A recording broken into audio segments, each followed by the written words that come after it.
আসসালামু আলাইকুম। আমি আকসার আহমেদ, আকসারস অপটোমেট্রিস্ট আই কেয়ার।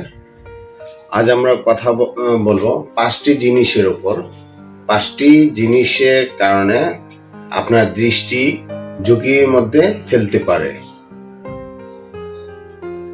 5টি জিনিসে সতর্ক থাকলে আপনার দৃষ্টিশক্তি ভালো থাকার সম্ভাবনা আছে। 1 নম্বর হচ্ছে অনেক বেশি স্ক্রিন দেখার কারণে আপনার চোখের দৃষ্টিশক্তি নষ্ট হয়ে যেতে পারে। অনেক বেশি স্ক্রিন, টিভি, মোবাইল এগুলা যদি দেখি বা কম্পিউটার দেখি তাহলে আপনার দৃষ্টিশক্তি নষ্ট হওয়ার সম্ভাবনা থাকে।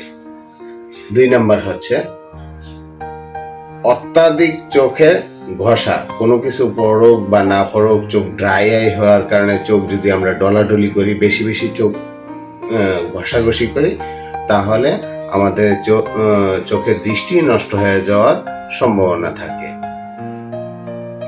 3 নম্বর হচ্ছে বাহিরে গেলে, রোদ্রে গেলে সানগ্লাস ব্যবহার করা এবং দৃষ্টিশক্তি সমস্যা থাকলে আপনাকে ইউভি প্রোটেক্টেড গ্লাস ইউজ করা। 4 নম্বর হচ্ছে ধূমপান। অতিরিক্ত ধূমপান করার কারণে আপনার চোখে দৃষ্টিশক্তি সমস্যা হওয়ার সম্ভাবনা থাকে। 5 নম্বর হচ্ছে নিয়মিত চক্ষু ডাক্তার দেখানো, নিয়মিত চোখের চেক আপ করা, দৃষ্টি পরীক্ষা করানো। এই 5টা নিয়ম যদি আপনি মেনে চলতে পারেন, আপনার দৃষ্টি কোনো সমস্যা হওয়া থাকবে না।